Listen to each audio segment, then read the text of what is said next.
I know this is really important. We all been waiting for this, but now you can put your money into a gay bank. What do you think about that, Tank? Thank the Lord. Make America gay again, please. Yeah, it was. Hallelujah. I know we've all been desperately waiting for this. And it's finally here. Well, wasn't the 20s called like the gay 20s? Yeah, I think it meant happy then. Yeah, it meant happy. Yeah. I'm pretty sure that most of the banks are run by gay pedophiles anyway, so I don't really know what the difference is. But okay, so you can now put your gay money in a gay bank. It's actually I think that's the same thing. That's it's an article. I'm going to post it here so no one thinks I can't make this stuff up. Really, I'm going to share it in the chat room so everybody has it. Yeah, it's actually a credit union, not a bank, but they just I put it in there. It's in there for anybody who wants to pull that up. So that's a big awakening for all of us that we were desperately waiting for. I bet a gay bank will be great. I think probably do. I mean, I love gay guys. They can't take your money. You said you love gay guys. Is that what you said? Put your gay money in a gay bank. You have to be gay? That's what it says. You can put your gay money in a gay bank. So I don't know how they know the difference, but I'm just putting it out there in case anybody is in need of that. Pretty interesting. So the bank bylaws is you have to be gay. Your money in the bank. How do you prove it? That's what I want to know. How do you prove you're gay? Well, you have to have a special way to make a deposit when you go there to prove that you're. Okay, you know what? Hey, Dan, we may have to cut you. Dan, we may have to cut you, and since I have I think Sid has co-host privileges as well. You better be careful, Dan. Then we'll cut you. I'm holding out for. I want to make sure if let me just check and see who's here. So make sure that I know we had some people who had a lot to say. I want to make sure they get a chance to talk. Right now, there's 2 pages. And they can raise their hand if they have a question. So hoping we get those people on. Send us questions and emails and all kinds of fun stuff. And if for some reason it doesn't work, Lisa, they can also type in chat. I'll check that periodically. Oh, perfect. Thank you. Yeah. In other news, good news, a Supreme Court allows Trump asylum Here's doing it right. to take effect. What's that? No, I was just telling Terry she chimed in. Okay. So Supreme Court allows Trump asylum restrictions to take effect. I was just telling Terry she chimed in. Oh, I don't know what's going on. I think we just went through a time loop. No, I just put on the. I'm checking out what's on the chat, and so it came up. Start speaking. So sorry. No, no worries. All right, Dan, let me know when you're live. I'm just going to introduce us. Okay, good. Well, thank you for the update. All right, I'm going to start recording. And good evening, everyone, and welcome to the Speak Project / the Frontlines / Q&A with Tank and Dan and Lisa and Sid and whoever is out there. So we just wanted to afford everyone the opportunity. We get a lot of questions through Instagram and through Twitter, and a lot of those questions pertain to Kim and various money issues. We also get a lot of very constructive criticism, which we appreciate greatly. I love really strong constructive criticism. So what I'm going to do is I'm hoping that some of our critics will come on tonight to talk to me directly. This is their opportunity. We did invite them directly to come speak to us. And if they don't, I'm going to make sure to read through their email so that everyone can understand their issues that they have with me. And I will make sure to read my response so that everyone knows exactly how I handle those situations, so that we're all on the same page. So that's for later, though. So, but first, let's just kind of get an update as people are still kind of coming in here, it looks like. Lisa, so we have a gay bank. We want everyone to know that there's a brand new development in the world that finally there's a gay bank. So yes, we've all been waiting desperately. I know now we can all put our money in the gay bank. On other news, Supreme Court allows Trump asylum restrictions to take effect. So the Supreme Court issued an order late Wednesday blocking a nationwide injunction on the Trump administration's proposed ban on immigration asylum for anyone entering to cross the southern border from another country, basically. So that's good. So basically that means that... So when he tried to implement something a couple months ago, where if you were coming from another country and you had to go through Mexico to get there, or Yeah. then you were automatically not granted asylum, and they blocked him. But now it's a go, so he can implement that law. Well, that does make a lot of sense, right? That would certainly help keep out some bad guys. So that's Yeah, great. but if you're coming from Honduras, and why wouldn't you just seek asylum in Mexico or somewhere else, right? Why do you have to make it to our border? So those people coming from a third country don't get to skip Mexico. They have to find asylum somewhere else based on their safety. Yeah, So, absolutely. yeah. So there was what, also what, there was what also did we find out? I'm sorry. There was also a ruling against the basically the Ninth Circuit, basically saying that anything outside of the Ninth Circuit, because they tried to stop Trump from enforcing some of these immigration emergency procedures. So the good thing is that they're not on their is that those things are now not in their purview. It's not part of their domain. We still have some say over it. Anyway, until it gets finally ruled on, which probably will happen in Trump's favor or our favor. I would think so. I think so. Tank, did you see the 9/11 quote from our very own Dr. Rima, Major General Albert Stubblebine when he was alive on 9/11? Because today's 9/11. Why don't I share that? Want me to share that with you? Please, yeah.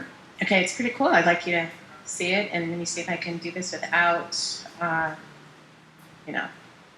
messing it all up here. I would also suggest, since everyone was experimenting with raising the hands, just whoever has hostability, lower all the hands so that now anyone that's new coming in and wants to raise their hand will know that they want to talk.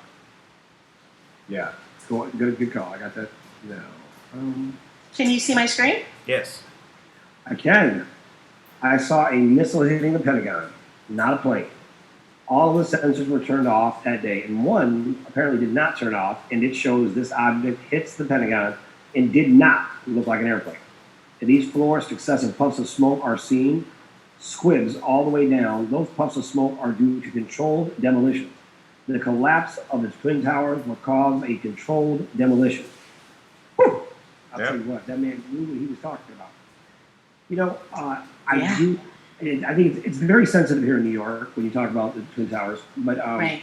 the reality is this is just a fact.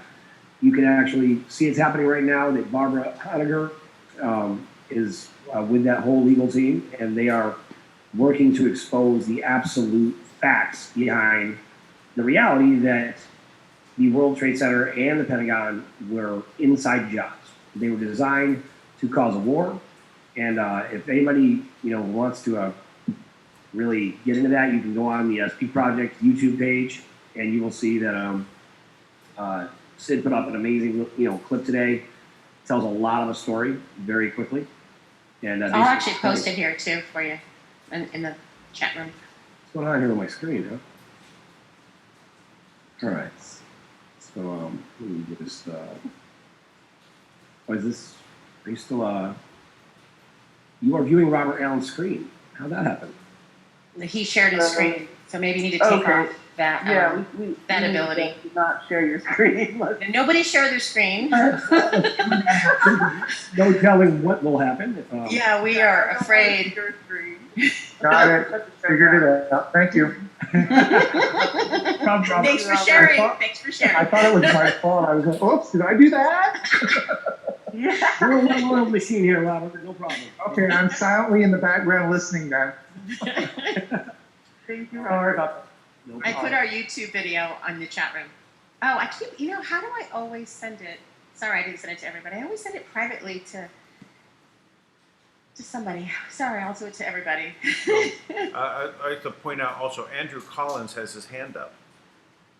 Yeah, no, We're waiting a few minutes Okay. to get everybody. But Andrew's very entertaining and fun. I'm sure if he does have a question, I'm sure it'll be great. So I'm going to actually let him ask his question, Lisa, and then we'll come back to the news as we wait for other people. Okay? Okay, sounds good.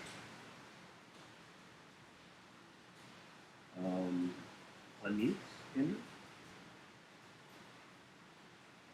Yep. Thanks for unmuting me. No problem, man.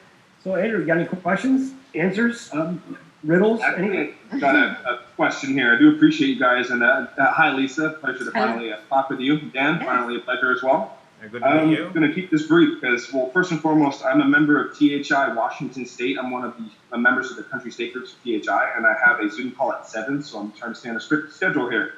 With that being said, I live here in Washington State. There's a lot of, I'm going to use this term loosely, liberal stuff going on for people who are straight and white. Now, for me and my folks, me and the missus have dealt with a lot of different things on the quote-unquote passive-aggressive level. We both study martial arts. I'm actually helping her reshape her body in terms of physical fitness and stuff like that. And since we live what is known as below the poverty line, what would be your suggestion? Since we can't really speak up, we'll get threatened, incarcerated, et cetera, what would be another approach? And I'm open to all sorts of constructive criticism, as you mentioned. Thank you. Let me unmute myself, by the way. Move to Idaho. No, don't, Andrew. Let's talk for a minute. So, if you can't be more specific, now, are you being harassed? What is your, I kind of need to understand better. Now, I think it's great that you're getting in great shape. That's always going to help you do anything, right? I mean, I think everybody, to be quite honest, Antifa right now is targeting even parents, right? So they're targeting parents, they're actually contacting CPS, and they're just making false claims against conservatives in general, right? Now, on the West Coast, this is very aggressive. I mean, there's all types of crazy going on. Antifa is like, a group of... I thought Antifa meant anti-fashion. Oops. That's so funny. I actually did a great clip on that, by the way.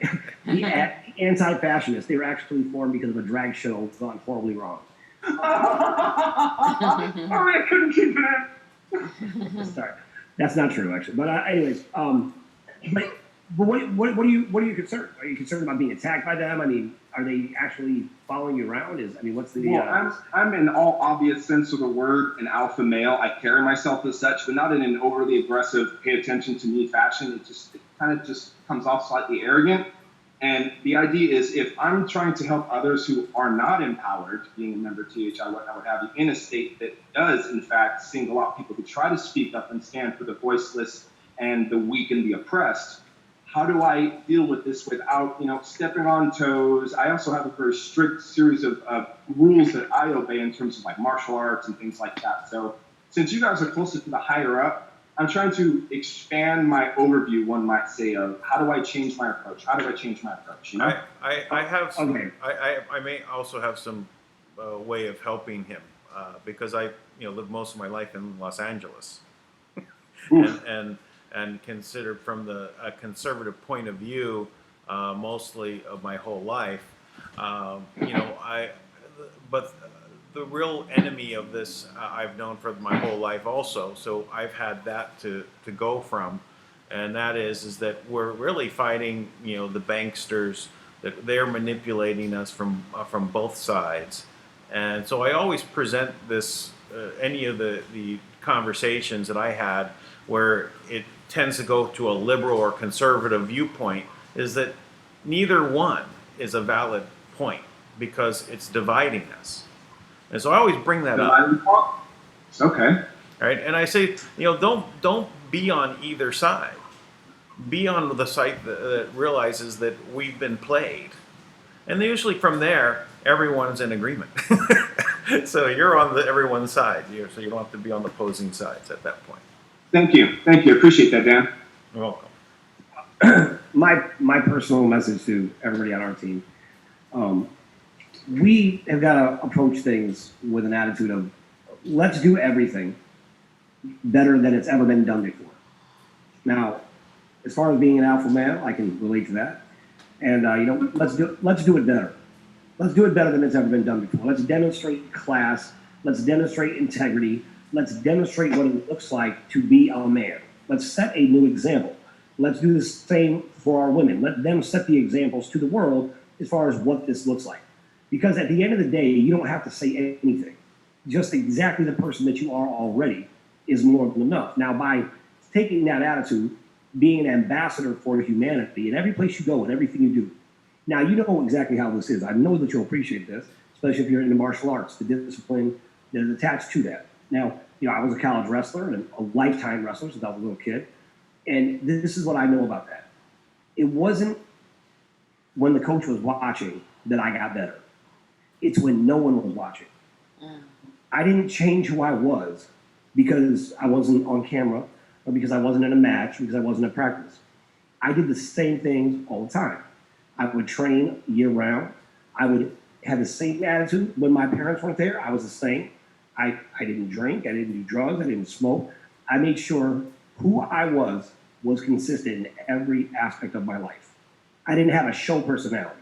I didn't have to show off and be something I wasn't. Now, in my opinion, that's the way to be at all times.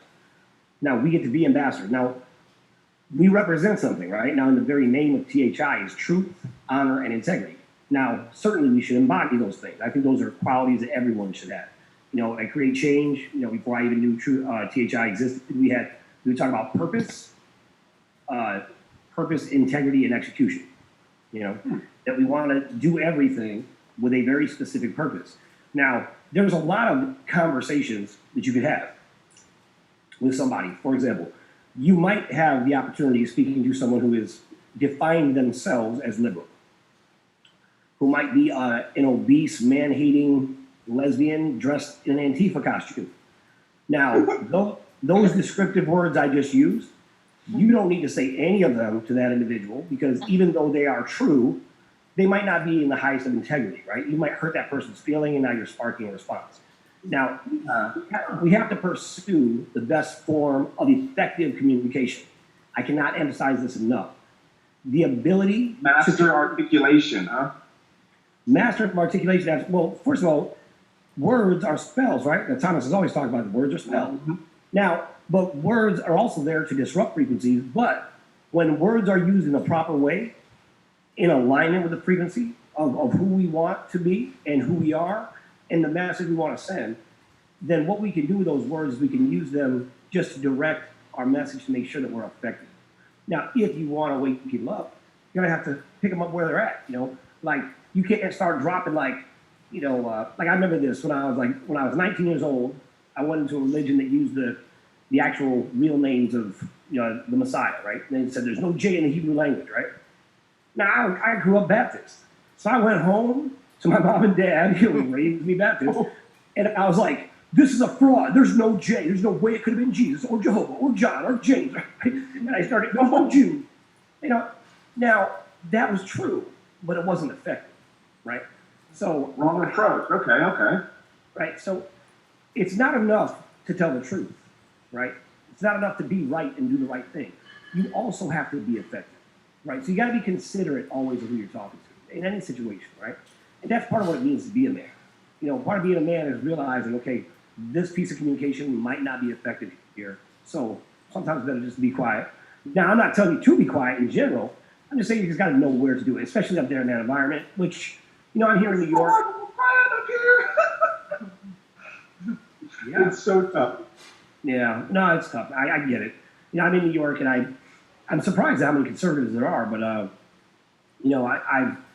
have been in heated arguments in gas stations with people after I tell them that this law, the way it reads, is that a baby could be aborted, and it survives the abortion. Now it's a baby that is born alive, and they're going to kill the baby. That baby has rights. It has constitutional rights. It's a human being born in this country.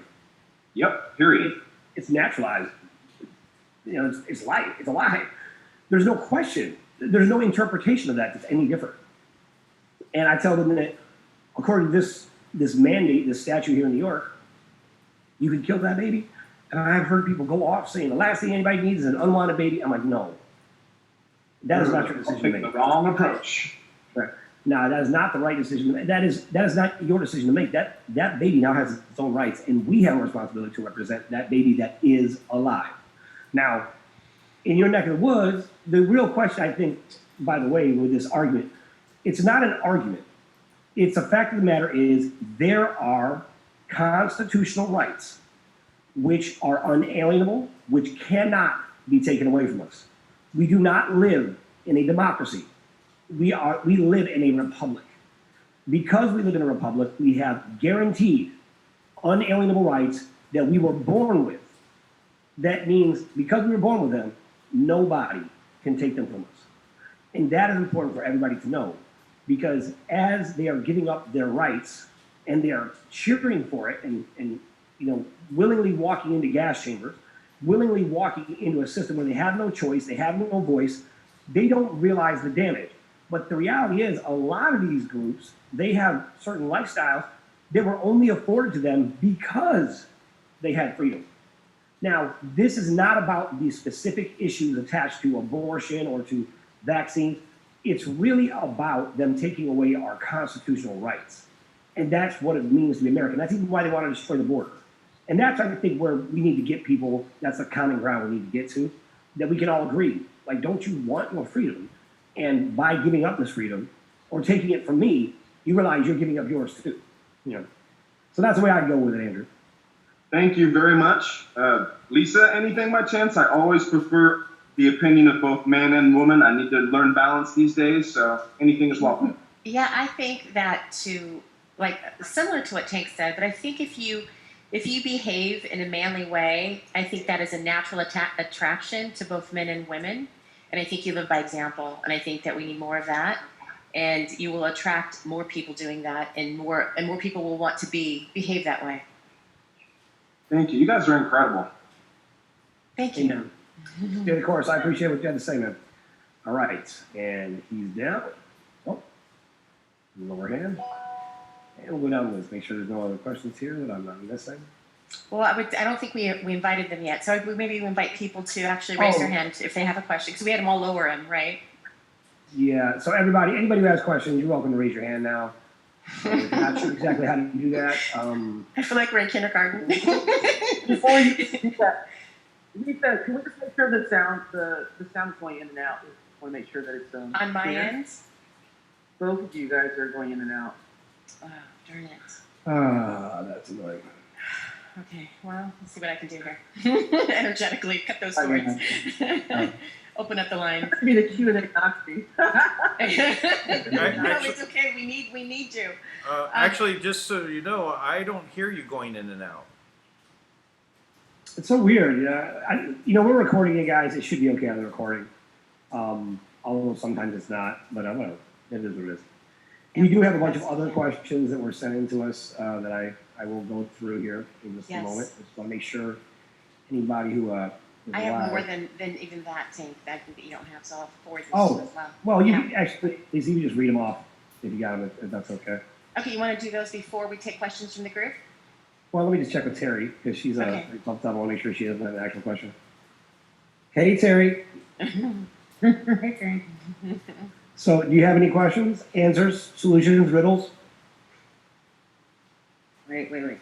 Oh my God. What What is do I it? check? How do you just speak, Terry? We can hear you. You can hear me? Yes. Yeah. We unmuted you. Loud and clear. Oh, sorry about that. I'm wicked sorry. I wanted to thank all of you first.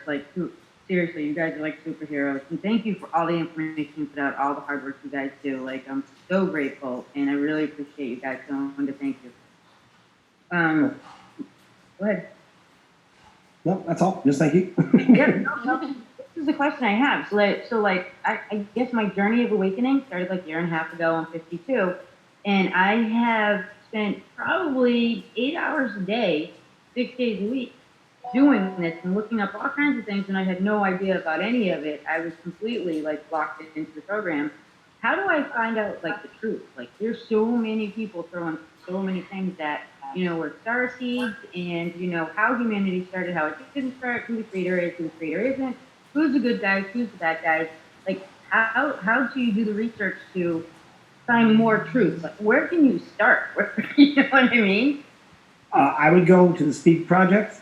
Go back about to December of 2017, and you can read through every piece of that. Literally, you'll get a play-by-play update. Now, that doesn't encompass all that there is, by the way, but I'm big on this, Terry, and I always have been. Is when I started kind of coming into the realities of these different things. My big thing was the religion I came from. We proved everything using science and the Bible, and we would show how these are in correlation, they're in exact agreement. This is what it's saying, right? And I'm big on that to this day. I'm very big on, when I talk about things, it's because I've either seen it with my own eyes, I'm holding the document, or I know that I can prove it. So I'm very careful to do that. The reason why I'm like that is because I'm like you.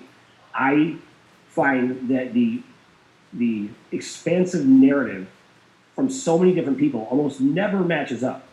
They don't really have any proof. It's something they usually have experienced in meditation, which I give a lot of credit to that, and there's a value to that. But I think it's very important that, especially as we transition, that we are going through a great awakening.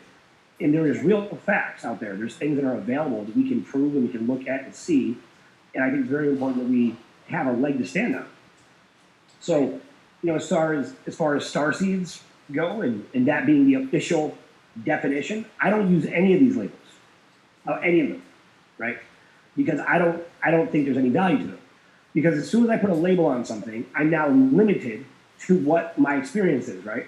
Now I go and look at somebody else's definition of what a starseed is. Now I'm like, this is what I'm experiencing. This is me. I'm this, right? Now I'm trying to be a starseed, but then I find something else about myself, and I'm like, well, that doesn't make sense because I'm a starseed. Right. So as soon as you have these labels, it kind of forces you down a path that I think will really limit you, in my personal opinion.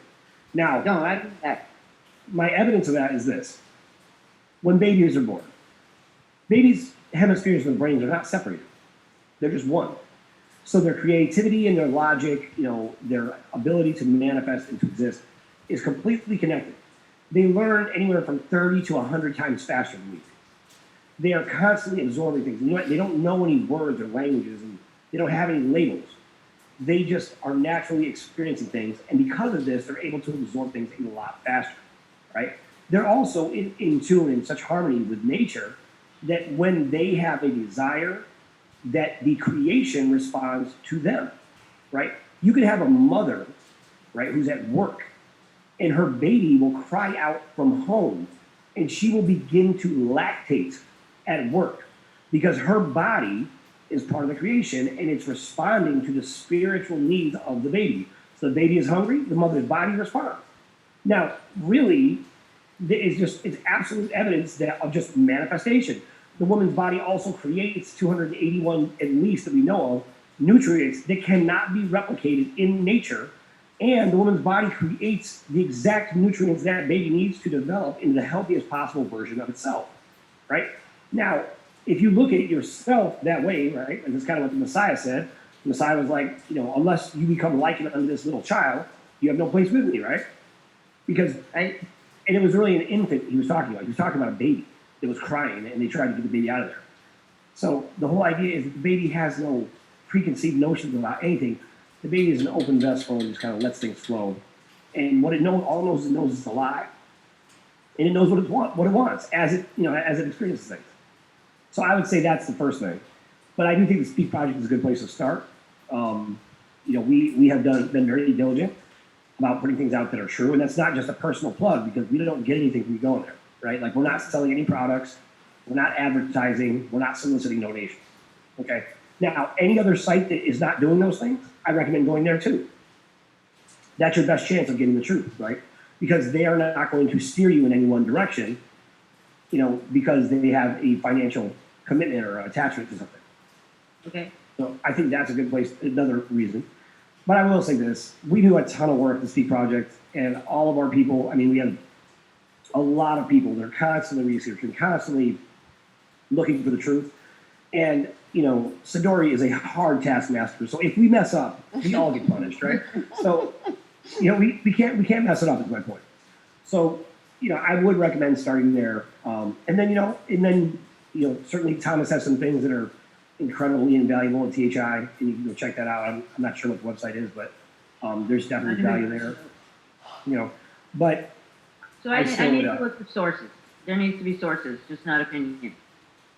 Right. So yeah, I would say you look for sources. That's why I say you could just go to the Speak Project because we source everything. Right. We'll show you where it came from. We'll show you the scientific evidence. We'll give you the what to follow up on. Every article we talk about, we always back it up.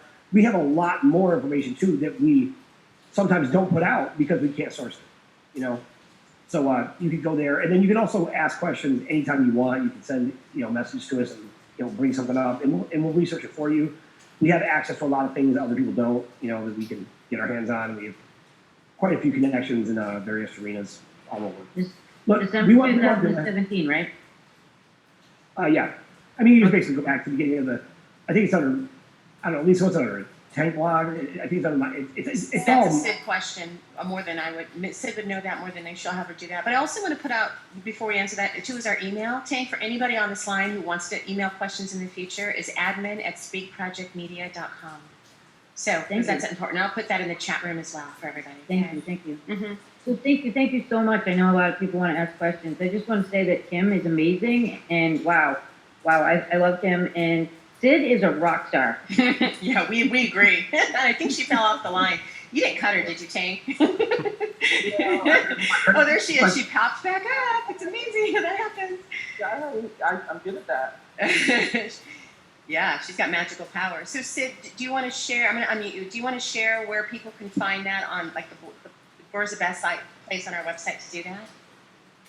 Well, I missed what happened, so what do I tell you? No, it's right.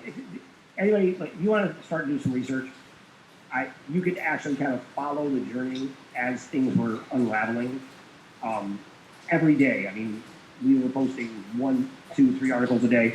For a year and a half, the only people who posted on the Speak Project was me or Kim. So, Yeah. you know, you can get an accurate, you know, everything I said. When I made a mistake, I told you. When I had information, I shared it. And I was getting, you know, at least for a good portion of that, I was getting information from, you know, top generals and Chinese elders directly, and directly from the trustee of the Chinese elders, directly from messages from General Kelly and General Dunford that were, you know, from Fisher and all types of people. I mean, very, very solid intel directly from the white hats who are on the ground in position to do different things. I would get the information right there. So there's a lot of information there. Now, as far as the deep spiritual, esoteric, you know, star seed and, you know, galactic command, all that stuff, most of those things I know about are psyops that are created. Now, I'm not saying that, you know, star seeds aren't real and people aren't brought here to do things. Of course we are. But as far as the actual language and all that stuff, it doesn't go into that. And I will not recommend anyone. I will not recommend any specific place because I don't particularly have an attachment to anyone that I trust with. You know, other than my own people like Shadley and people like that. So, all right. Yeah. Thank you. So moving on, let's jump into these questions. What do you got? Yeah, there's some in the chat room actually, so I'll start there. A couple of people have posted questions there, so I will just read them to you. Let's see, there are several. Is there anyone here that is from San Diego that has been listening to Tank and Dank for a long time? I am looking to start a group here. Let me know. Okay, so Robert wants to bring people together in San Diego, it looks like. Cool. Yeah. Is Stefan able or allowed to discuss seed funding for projects and a possible timeline? From Robin. Really loud. I know. Well, yes, I am. That was almost like a TNT kind of question. Okay, was it? What's it like to work with Stefan? It's wonderful. It's a dream come true. Totally kidding. Totally kidding. I had to say that. I'm sorry. I couldn't resist. Okay, so seed funding. So this is for project funding. You're talking about these soft costs that we did get out there. So so this is Robin and Indy, who, you know, at some point they're going to have their own, you know, little segment here. Very talented musician, and Robin's a wrestler, has his own alternative radio show in Australia. And poor guy, I can hardly connect with him. But anyways, that being said, so here's where we're at. Basically, the entire financial system is really under Kim's control right now. The only part of the system that isn't under Kim's control is when the money comes into the bank, you still have a basic function at the bank, right? The people that work there, and they're able to, you know, kind of misdirect things. So the Pentagon, for example, they brought money in, right? It got cleared. hooray, we're all off to the races. They went to pay some bills, and they paid the bill, and when they paid the bill, the bank wouldn't clear it, right? So that's the problem we're having now, which really seems kind of like a silly logistics kind of thing. But somehow they have the power to stop this from happening. Nevertheless, Kim has given them several ultimatums, and she's built some very impressive things that lock down the transfer lines. She has control of the ACH rails and EFT rails, as well as a brand new rail, which is airtight and much faster and will be hack-proof. And eventually, we have various interfaces that are being built so that we won't need the banks at all. So how far is that away? That could be anywhere from 6 to 8 weeks if things go according to schedule that I understand. You know, it could be, you know, more or less somewhere in that range. You know, not too far off that. But you know, that's based on a ton of evidence that I have that supports that, but I can't say for sure. You know, I thought we would have been done by now. So that's that question. Next. Okay. Is the Green Lantern University open? This is from MN. I also have good news. So I think that person is currently muted, so I'm going to unmute them as well while you, well, they're not muted actually, so they can speak if they want, but also take if you want to just answer that, and I'll pull up new ones. The Green Lantern University is not open currently right now, but that's something that we can launch and have it be operational. All the software is built, all the pieces are there. We have curriculum being built right now and various aspects of that. But, you know, we need to have actual, you know, our own seed money to come in to really put that in the right context.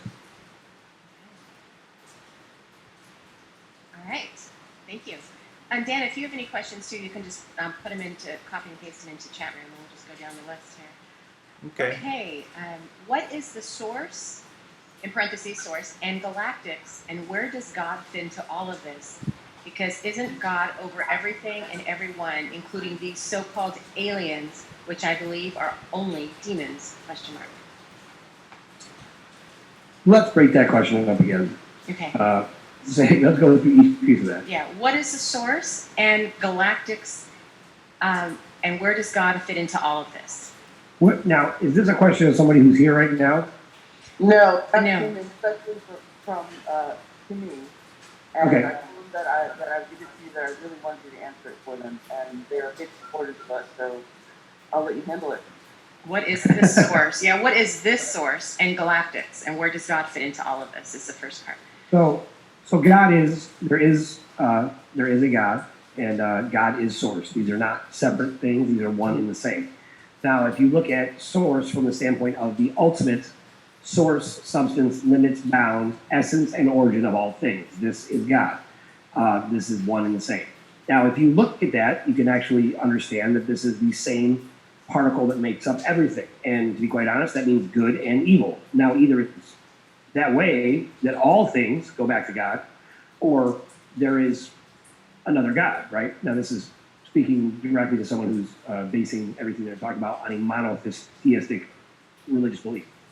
Now, because there's an ultimate source, substance, limit, and bound that is incomprehensible, inscrutable, you can't get outside of it to look back on it and say, this is what it is, or this is all it is.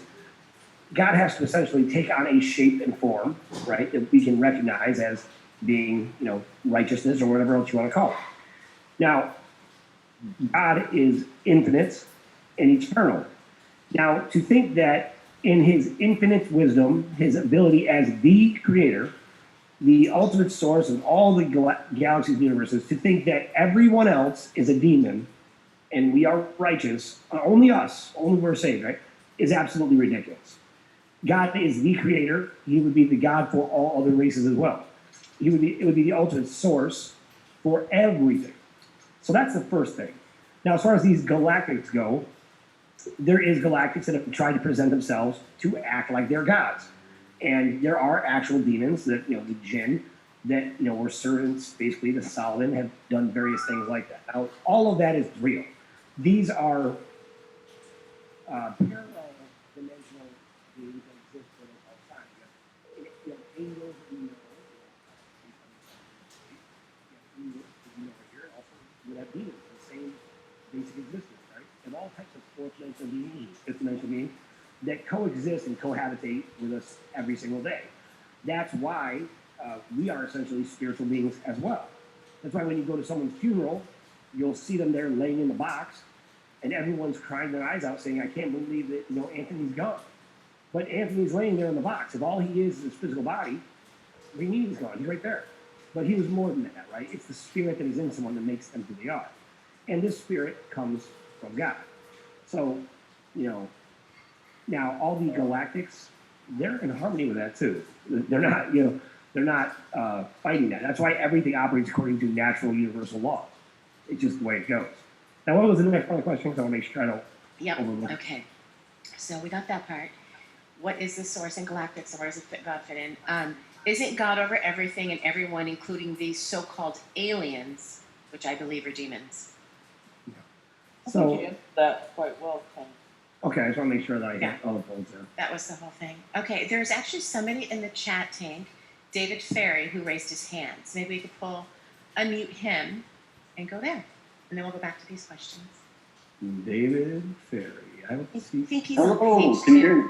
Oh, there he is. Okay, yes. Hey, David. All right, great. Hey, Dick, good to hear Hello. from you again. Just a little preface this. Dick, Hey. Can you hear me? Hello.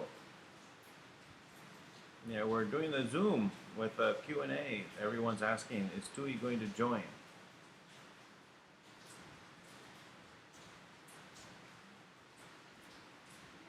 Yeah, so I don't know. There's 40 people or something on the Zoom call.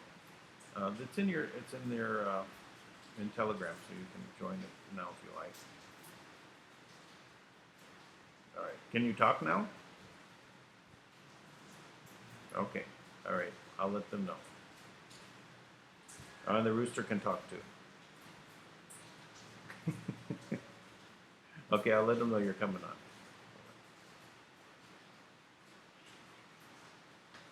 Right now, he's up on charges for this kind of nonsense. yeah.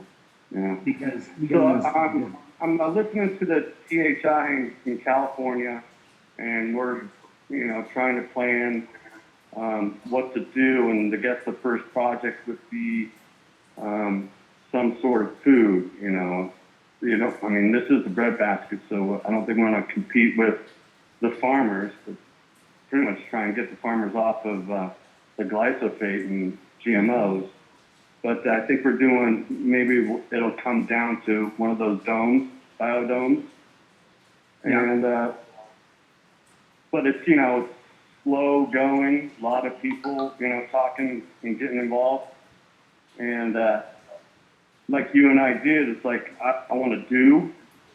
So my question is, when the money comes in, what's the first do?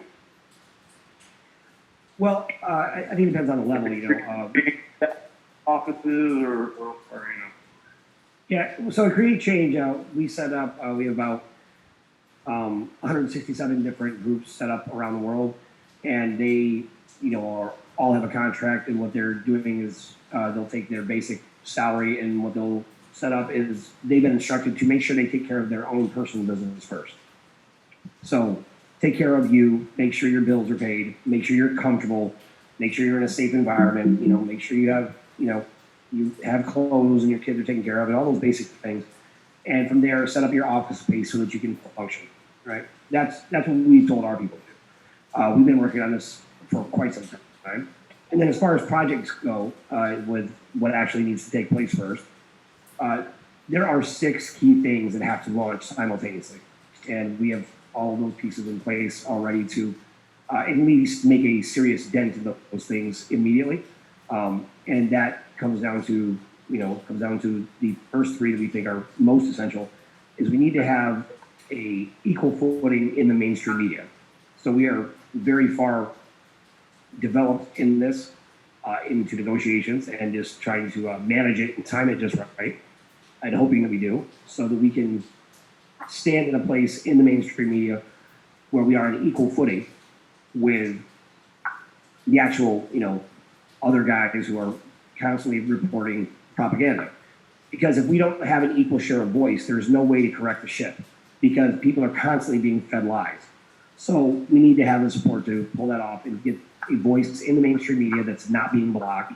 That has to launch simultaneously with actual legal action that we're taking on various levels to get things that are obviously and blatantly unconstitutional and violate human rights, that there is action being taken that is supported by enough finances so that people do not get drowned out. Because what happens with these lawsuits, even when people have a great lawsuit, they get lost in the shuffle because they can't withstand the length of the delay process during legal action.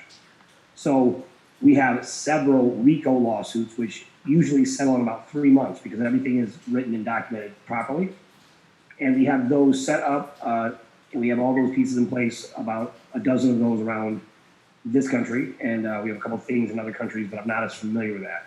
But here in the US, we have about a dozen of those ready to launch or already in progress right now, so that we can actually get them to a place where they're not just looking for a settlement, right, because they're desperate and they need money, but so that people can actually push these things to the Supreme Court so we can change their laws, not really change laws, but enforce the laws for what they are, and get rid of these mandates that are unconstitutional. Now, while that's happening, I mean, this, and by the way, that would include things like things that are obviously poison, like we know that fluoride lowers the IQ of people, right? It makes us more docile and easier to control. That's a fact. There's no reason why fluoride should still be being put in our water. That needs to stop immediately. There should be an immediate injunction on that. Things like chemtrails. We know there's absolutely no evidence to support the benefit to humanity of chemtrails. So we can stop these things immediately. So we have things in place to change that, and even when it comes to GMOs and things like that, they're not necessary because we could have we have incredible, the Denmark team is amazing. Susan Hogman out there, and she's got a whole group, and they are like some of the foremost thought leaders in the world in truly organic farming. And and I would say that the whole everybody from THI in the farming world, you should definitely be working with those people because they are amazing, and they have already been battling this on levels upon levels upon levels, and they understand it. They know how to go into the the ground and make it work for us the way it should. So that would all be inclusive of the legal side. Also, at the same time, would be healthcare. We have to actually address what this term means, healthcare, and actually take action to stop things that are clearly designed and obviously meant to hurt us. That has to change immediately. That includes the vaccine. We have obvious precedents on the vaccine that they are unconstitutional to impose these on anyone. They are filled with ingredients in all vaccines, which are dangerous poison, so much dangerous poison that they're actually identified as toxic dosing, 250 times the toxic dosing in the environment. And they're trying to take these and inject them directly into humans. There is no evidence, actually, that vaccines are even valuable to people, right? And if there was, we should be able to go to the FDA as they were mandated to have reporting done every 2 years back in 1986, and they have not. They don't have them. RFK just requested this. He did a Freedom of Information Act request, and he asked for this information, and they didn't have it. Now, the fact that they didn't have it means that they did not follow the mandate, which means the liability should fall back on the pharmaceutical company. But the lawyers, none of them are arguing this point, and I don't know why. But we have people in place to argue that. We have these cases, some different groups who have already had this in place, and we plan to make sure those three things immediately, within a month, we will have all of those things in full swing of the funding coming in. And then there's three other things that we'll launch at the same time that, it'll probably launch a little bit, like maybe a month after we get those first things set up. But definitely we get offices set up in the basics. Yeah. So that's where we're at. That make sense? I love you guys. Thank you very much. Thanks, David. Just so you know, Tank Tui is on as well. He's muted, but he's on the line. Dan? Is that what you raised your hand for? Or just something else that's why I called Okay. Tui and he's ready to come on. Well, Okay, I'm going to lower your hand, Dan. okay, my All hand right. goes down. Okay. I just unmuted him. I'm trying something, man. Let me try. I No, I think I- he's not unmuting. I think he must have himself muted where he can't unmute somehow. So, I don't know. It's sometimes a delay. I think sometimes takes Oh. about 10 seconds for it to work. and then if you click to unmute again, you're actually muting him. And so it's a battle. Okay. So it's a battle. So I'm going to stay off the unmute button. You manage that. Oh, I think he's unmuted. There we go. Hi guys. Hey, Dewey! Hey Tank. Hey Dan. Hey Hey. everyone. What's going on, man? It's good to be here. Yes, I'm sir. sure Everything lots is of good. people will have questions for you, man. We love you, Dewey. Same to you guys. Well, for the new Hey, folks, guys, we should probably introduce you.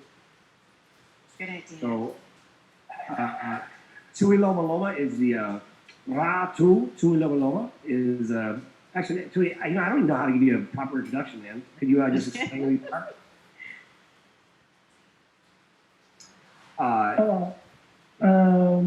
Maybe just a brief introduction. First of all, my name is Ratu Seru Tuilamalama from a beautiful island in the Pacific. And for the past few months, I've been on the show with Bank and Tank, and I've been involved in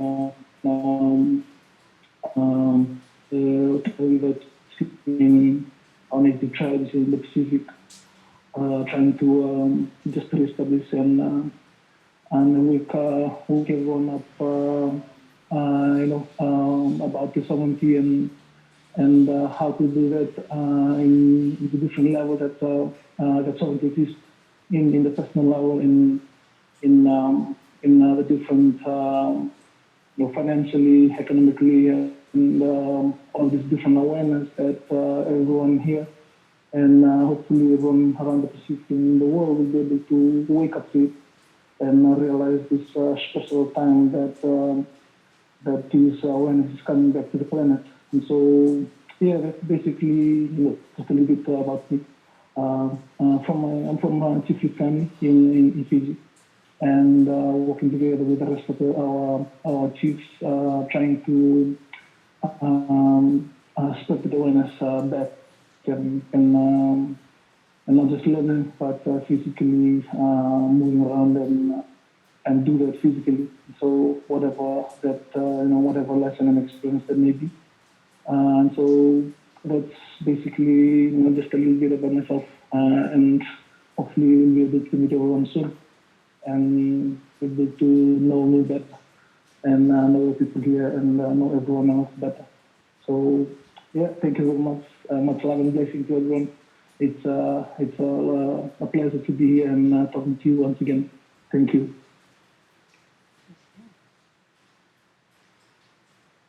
Cannot hear Tank.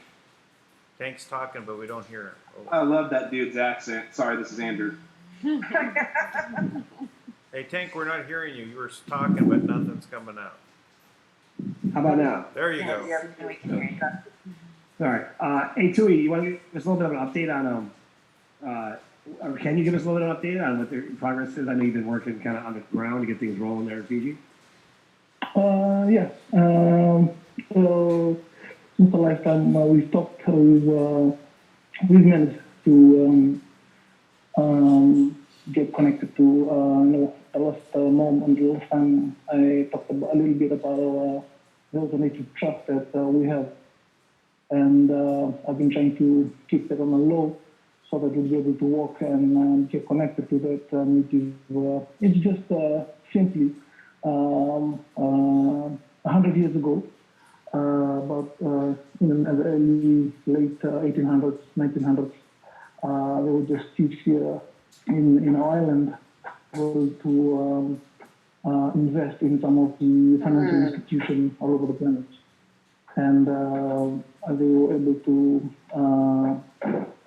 put in assets and gold and silver that was mined here. And since at the time we still had the ownership to our income assets. That's before the colonial times came in when they took over that. And so right now we've been conversing with all the trusts that's in all the different banks that is the ancestors or parents actually invested in some of the major banks in countries and all those. I was not able to and getting connected as soon as to the funds for the project. We'll be doing this project. I actually sent the proposal to you. So that's physically mobility money and all that. So very, it's very. No, I think we lost Tui. Nope. Yeah, I think we lost Tui. Okay. Okay, wow.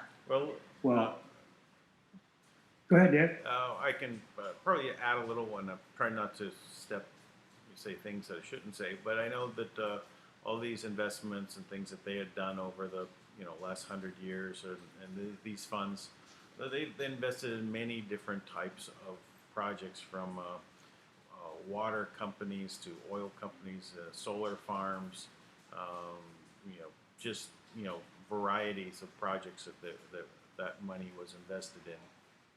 So they're looking at harnessing that to use for the betterment of the people, and so it's a very good project. I'm happy to see they're moving forward. That's about all I'll say about it. So. Well, that's great news. Yeah. Oh, there's Tui's back. Indeed. Hey, Tui. Can you still? Yeah. So I guess I used to talk about Fiji. It's like a sample or like a lower dimension of the planet, and how we are connected. Somewhat like it represents the planet through time. So what our ancestors did is just similar to what trust represents to the whole planet. So for us being able to do what we're supposed to do to our trust is simply represents, from our point of view, represents what everyone is trying to do with the entire trust, or the Manna World Holding Trust. So it's like a shell and so that's why we're trying to do this.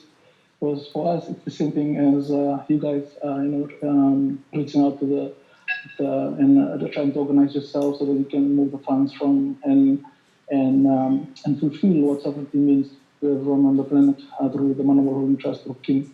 So we're trying to, we realize that it's somehow something like that. We represent that in a different dimension. So as soon as we start connecting to our trust, everything will also have work for the bigger one. So that's why at this point that we're talking right now, we are in that moment that just a few hours, a few days from being able to access that, because since the trust represents the sovereignty of everyone on the planet, our trust and what our ancestors have invested represents the sovereignty of our the other 500,000 people that we have in a small country here in Fiji. So being able to reach that and get awareness out to everyone, and because it simply it represents the physical assets that our ancestors entrusted and put into a trust or whatever investment they did. They took the sovereignty of everyone here, and they put it in a bank, so to speak. And so for us to realize our own sovereignty, and then really understand what it means to be sons and daughters of the living Creator, and to have dominion over our land and the waters, the four elements, and the connection back to the trust. This represents the whole entire unity that we are doing. And so that's basically, at this moment, at this time, we are blessed to be part of it and to be able to be the, can I say, to be the embodiment of that unity from within us and from outside of us. So yeah, that's basically where we're at right now, and I'm glad that Dan actually invited me to talk and maybe share a few things about what's happening in our economic and all these other level, the government level that we have in our country. It's the same thing as everyone else. It's collapsing. People are not getting paid. They've been promised that they're going to get compensated for it, but there seems to be no fund coming from the higher or the financial institution like the World Bank and all that. And so yeah, that's basically what's happening right now in Fiji. And yeah. Thank you, Tui. Awesome. Tui, we actually have a question for you, and one of the questions is, have other tribes joined?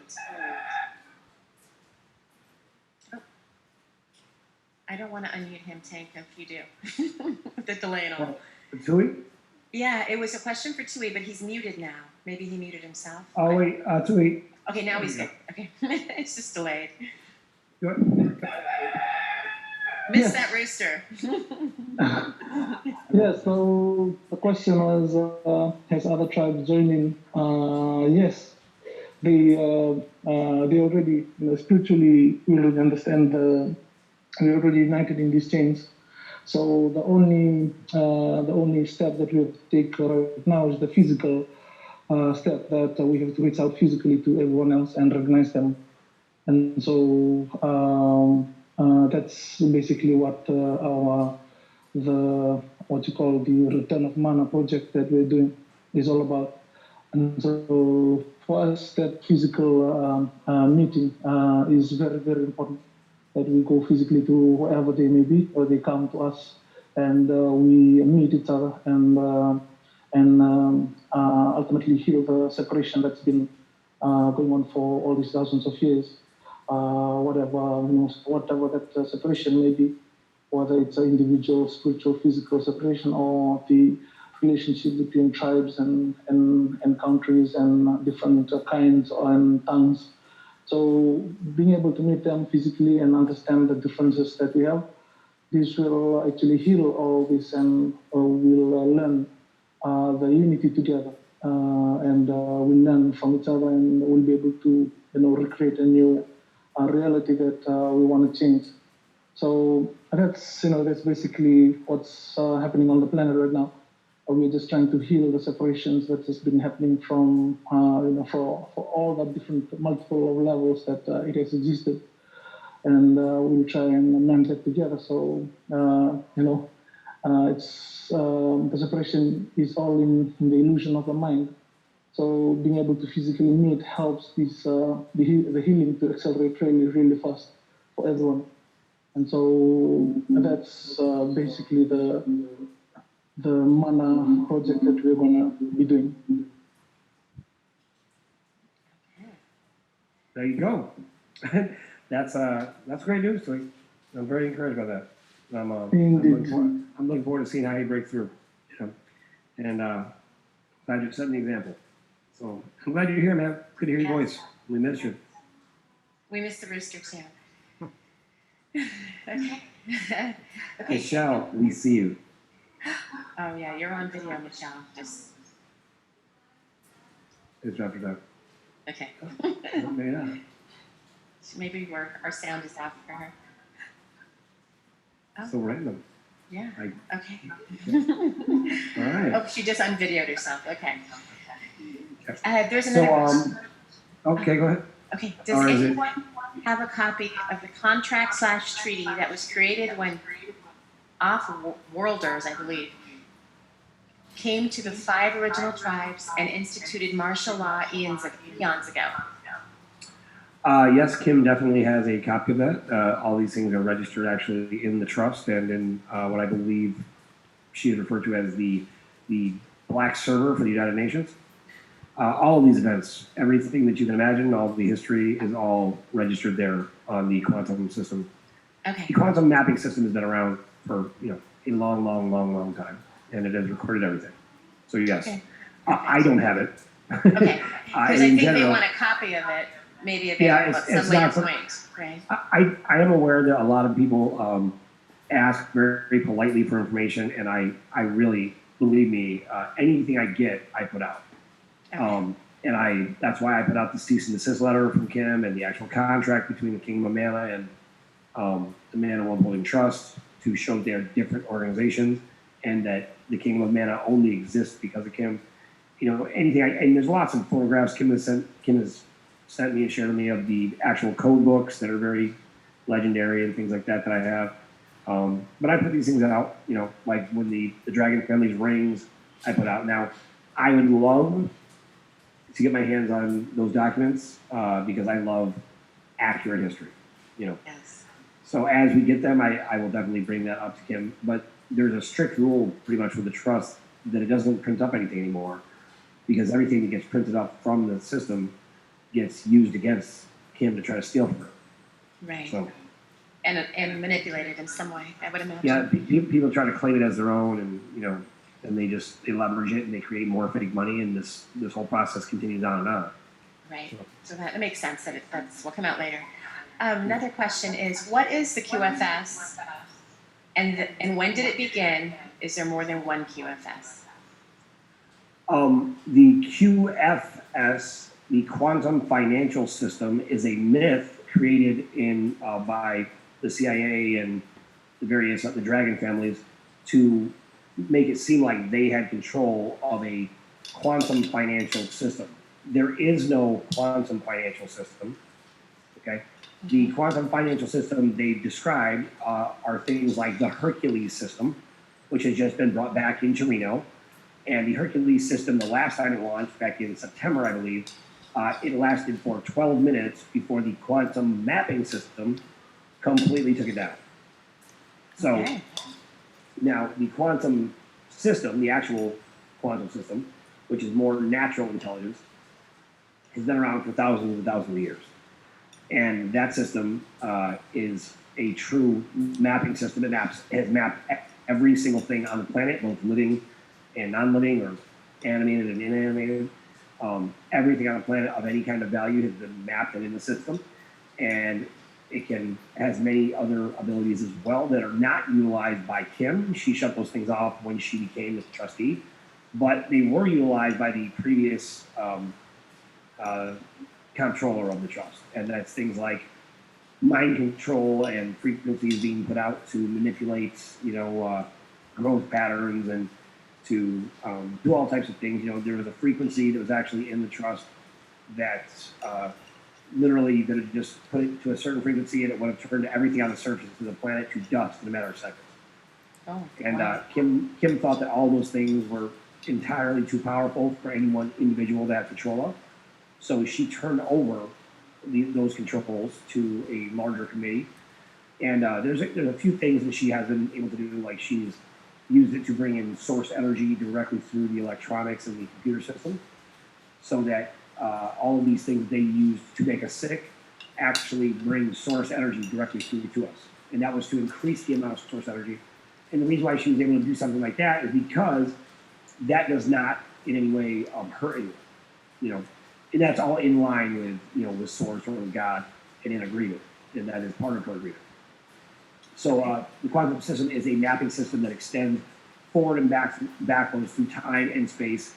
And literally, because it maps so much information, it allows Kim to basically map potential solutions, outcomes, timelines. If one event occurs, what will happen with X, Y, and Z. And it allows her to see how that would play out over time. We have a very comprehensive article that we can post on this video where Kim describes the quantum system. It is actually amazing. That's on the Speed Project as well. And you can get a better understanding of how it works. And it is actually powered by zero-point energy. It's powered by source, source energy or source light or the God particle, all of that. It is the first really massive system that is run completely buy free energy and introduce the world. And she actually says in that article that that means that from there, everything on the planet will be able to be powered by free energy within the next 2 or 3 years. Wow, that's pretty cool. Nice. Okay. There's so much to that, by the way. You really have to read the article because it's incredible. Okay, that's pretty interesting. So another question. Kim has said the CIA identified Kim through faith and DNA after finding her through the looking glass technology. Why was her faith important? It was not faith. It was through face recognition. Oh, face recognition. Okay. Yeah.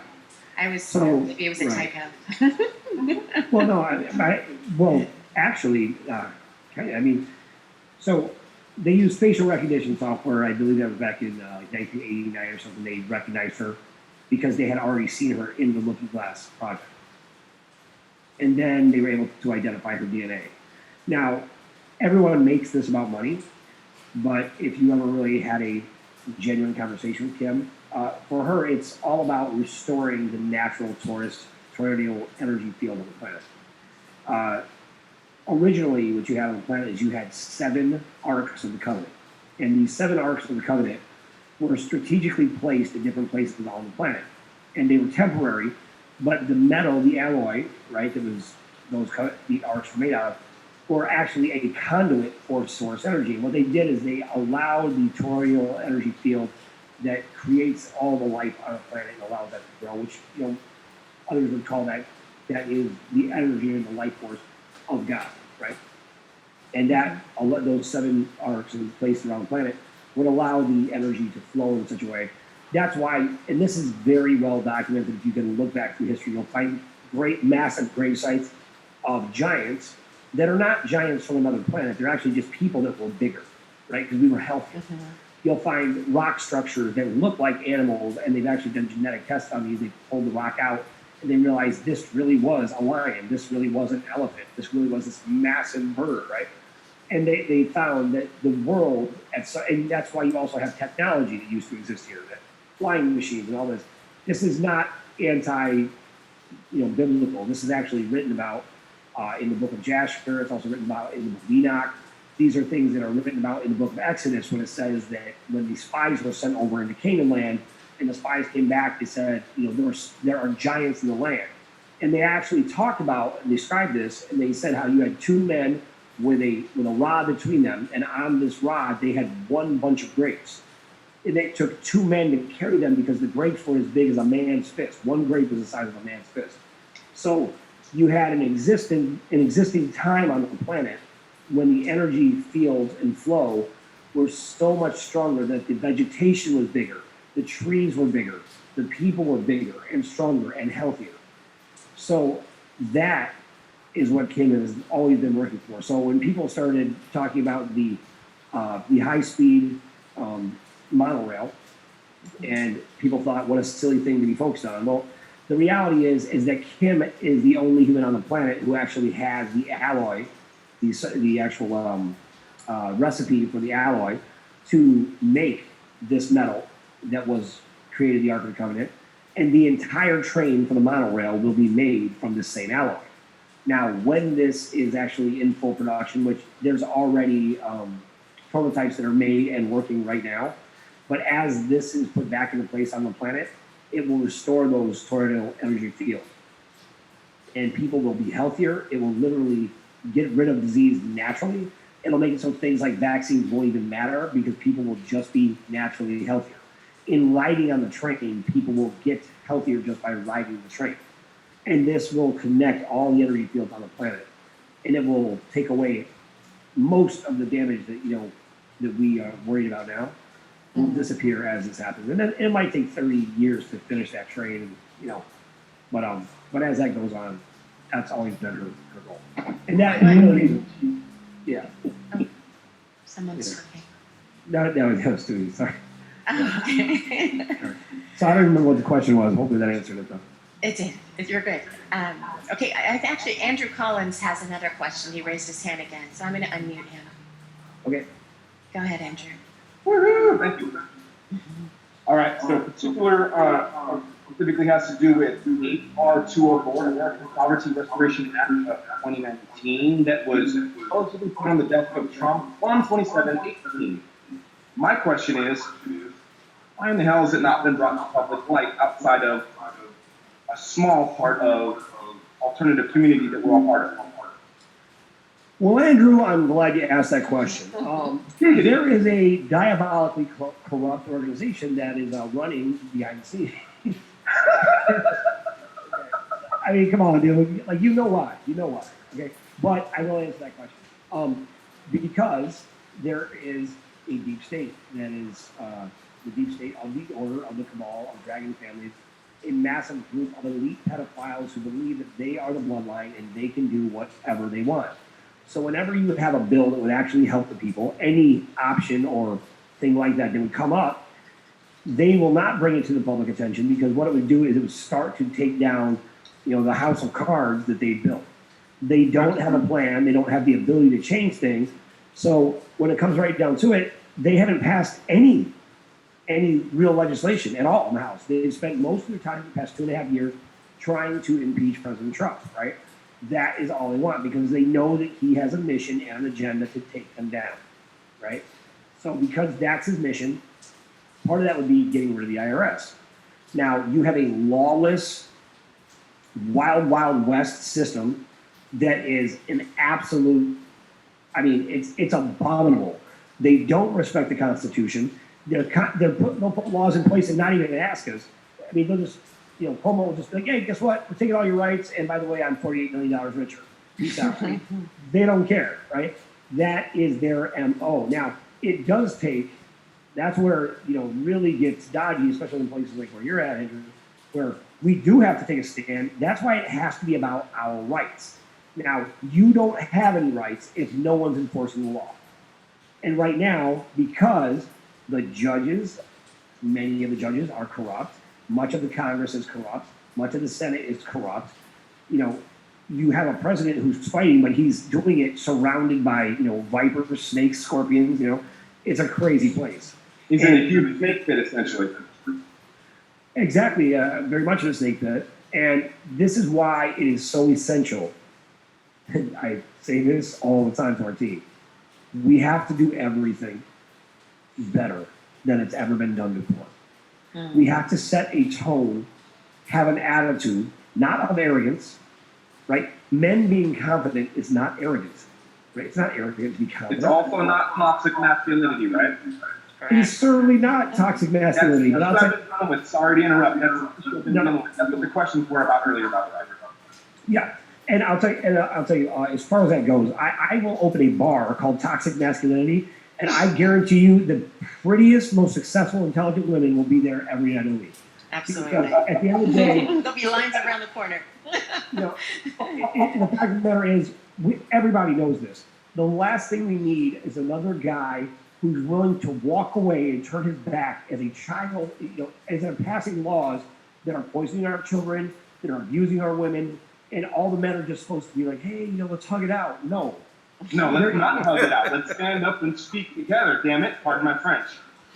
You're absolutely right. And look, and I love the way Ronald Reagan said it, right? Where does the change come from? The change comes from you, the people, having the courage to tell our enemies that there is a price we will not pay. There is a line you must not cross. They have crossed that line. And to be quite honest, I think it is important that, Jocko Bouya said this. He said, men, you should know how to fight. And you should. I agree. You should have a gun. You should. Why? Because they have guns. You should know everything they're going to throw at you. You should know the tactics they're going to use. You should know that the CPS has the, right now, they think they have the ability to come in and take our children. You should know your rights. Matter of fact, you better know your rights. You better know how to stand your ground like a man and let them know, don't you come in my house. Don't you come in my house. Because if you come in my house, I know my constitutional rights, and I have every right to blow you up. Not with dynamite, but I can shoot you because you come to my house against my will. Okay, go ahead and cross the threshold. I will use my Second Amendment. Thank you. Yeah, no, I wouldn't bait anyone ever. I would never. That's why I think it's very important. The language we use it cannot be antagonistic. We have to speak in a way and conduct ourselves in a way that says, I am telling you, do not come in my home. I do not consent to you coming in my home. I am invoking my constitutional right that you are not allowed to come in here. There is absolutely no reason. I have no contract with you. I have no obligation to you. I have the right to the care, custody, and control of my child. And you do not have the right to come in and take my child. But that's a very important factor, that we're up against. And people don't know that. And they certainly don't have the courage, the heart, the ability, or it doesn't even seem at times even the care. Men have become these indifferent characters who do not have the courage, the balls, or the integrity to stand up and fight. But we do have to be able to stand up and fight. Now, I'm not advocating violence.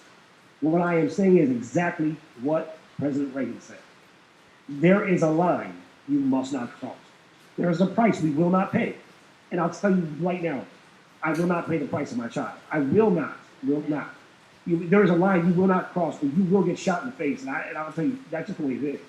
Because there has to be a point where if you are attacking us like that, there is nothing in this world that means more than our children.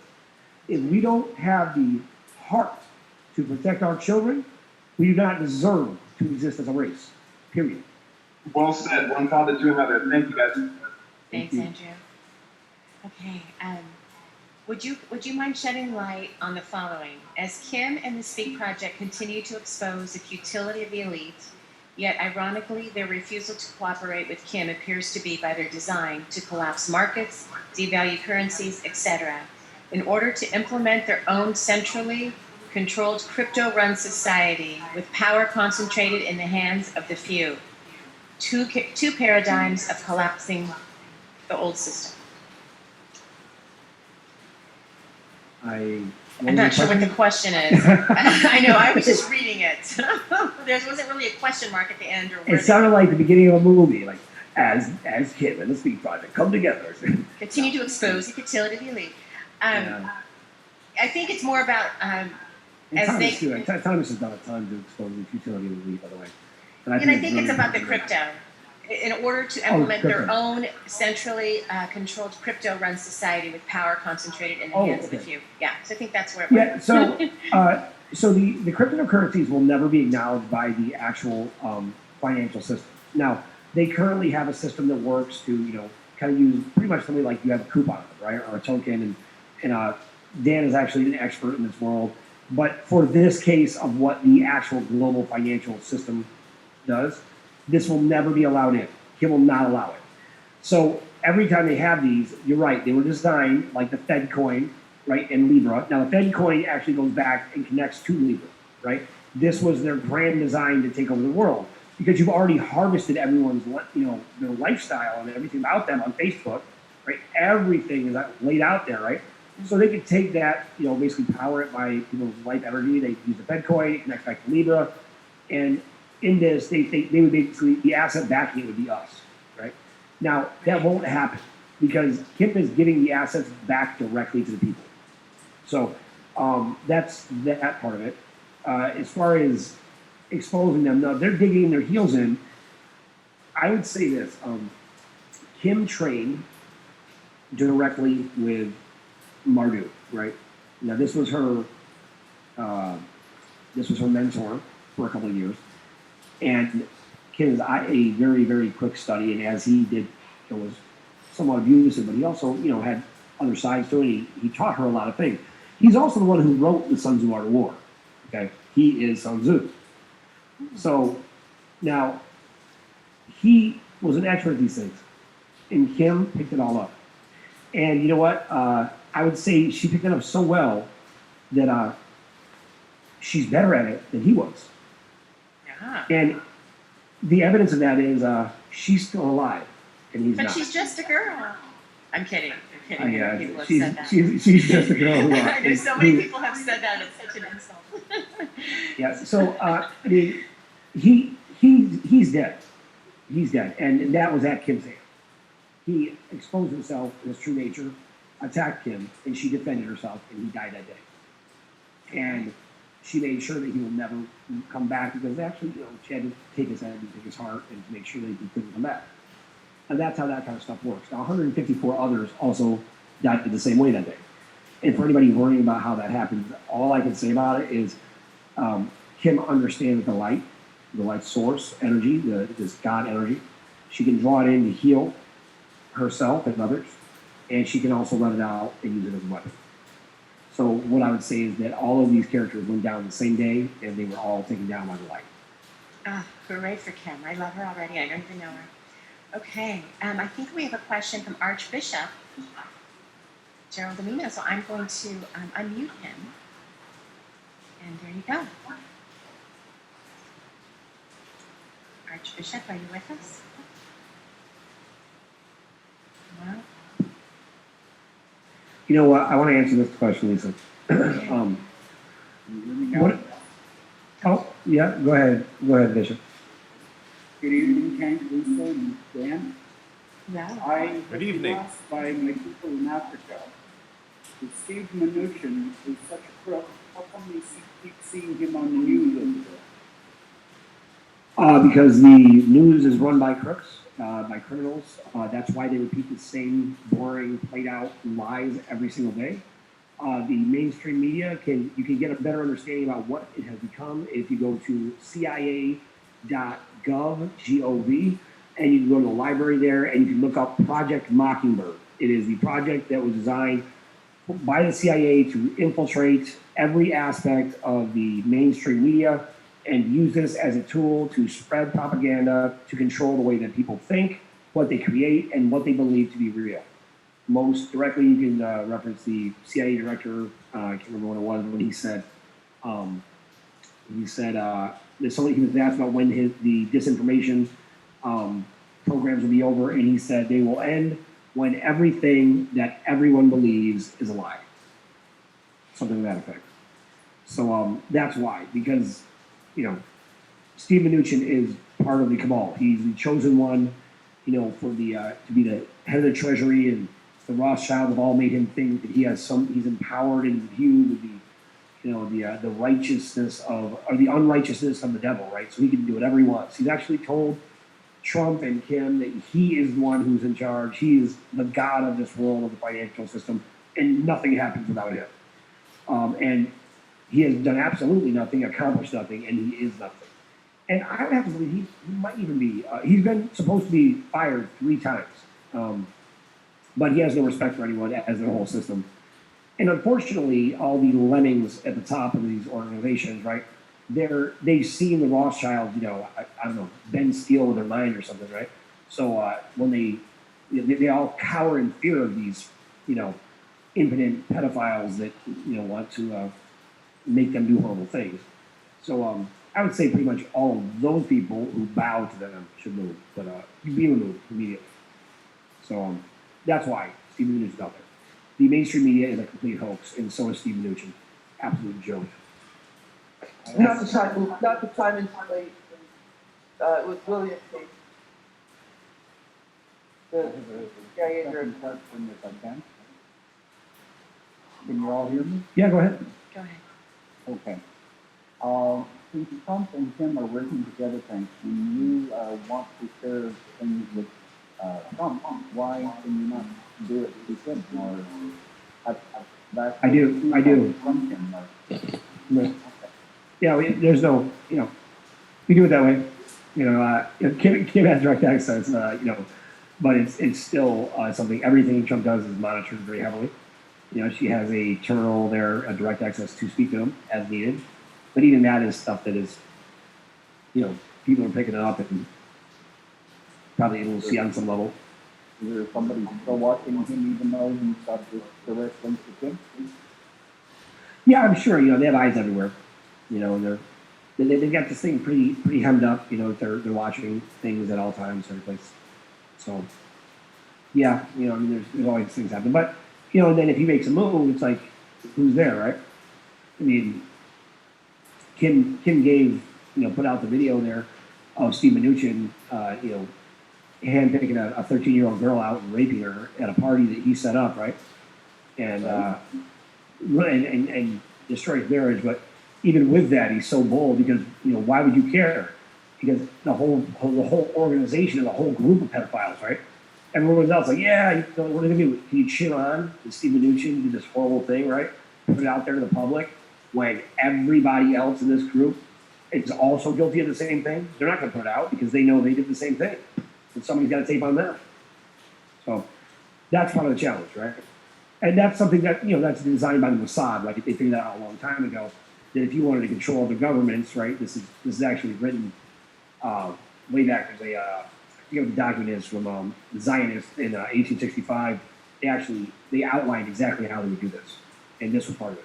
You just create pedophiles, and you realize that grown men, real men, would after participating in something awful like this would never want anyone to really know. So that's why there's so such a group of controllable tools at the highest levels of government, the military, because they've all done something horrible, and it's on tape, and they're being blackmailed constantly. Okay. So that. Well, thank you. Thank you, Archbishop. Thank you. Tank, you had something you wanted to say. There's a few things here that I think I want to hit. Someone was asking, what is the plan to end CPS, and how can we help? Yep. You can help by not being quiet, by sharing things that we put out. We are putting out really heavy, obvious, hard-hitting information. You can start by, finding people that want to file lawsuits and crowdfunding it and do whatever you can to get them support to make sure that they keep their kids. You can challenge the government by saying that this is not legal, this is not lawful to have a federally funded program that violates people's constitutional rights for the care, custody, and control of their children. You can point out this has been upheld by the Supreme Court several times. We can all march on the Capitol. You can help us all organize a massive group of people and tell everybody and have them tell everybody they know, and start to have everyone stand up and say, if we don't fight for our children, then what in the hell are we ever going to fight for? And then go a step further and educate people and say, listen, this isn't just, poor, minority families in the hood that this is happening to. This is happening to everybody. It doesn't matter what your status in life is, because as soon as you piss them off, all they got to do, because right now Antifa is calling. Antifa is calling and making reports against white fascists. Now, who do you think you are, right? Now, poor Andrew's up there in Washington, Antifa, the land of the effeminate male. It's the Taibo fight club that they got up there, and that they call Antifa. And these guys are they have nothing else to do, right? So they're gonna call up CPS because that's the tool they know about. So you want to talk about underhanded scumbag things to do? You're gonna call up and make false accusations against parents. You know what? CPS better be made notified. And I'll tell you what, every single conservative who comes across one of these idiots, they better have a gun. They better have a gun and be ready when those people come to their door. And somebody better call up and say these are false accusations. And somebody has got to stand up and hold these people accountable, because our children cannot be taken by these animals. We have got to stand up and fight for them. So what can you do to help? Everything. Anything you can think of. Make as much noise as possible. Call everybody you know.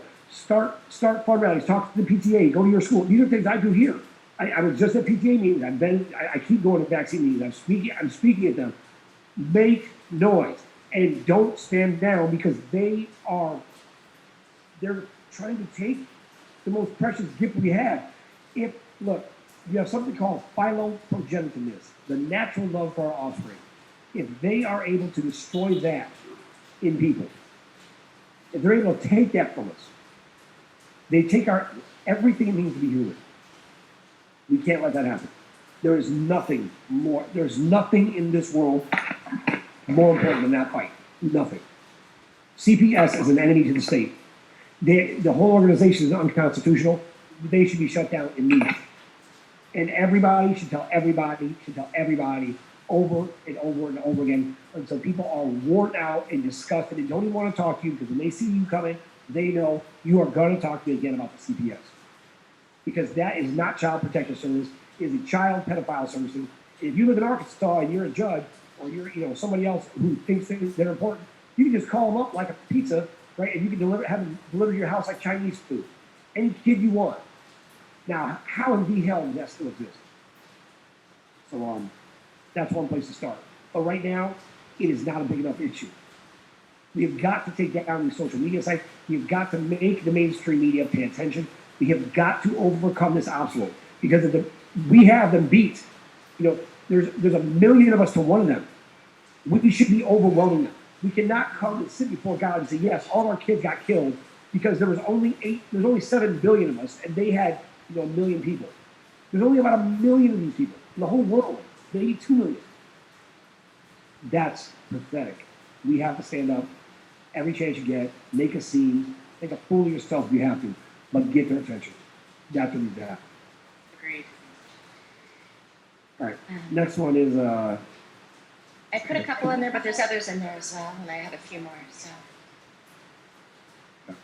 and how can we stop companies like Google controlling everything? My answer is the same.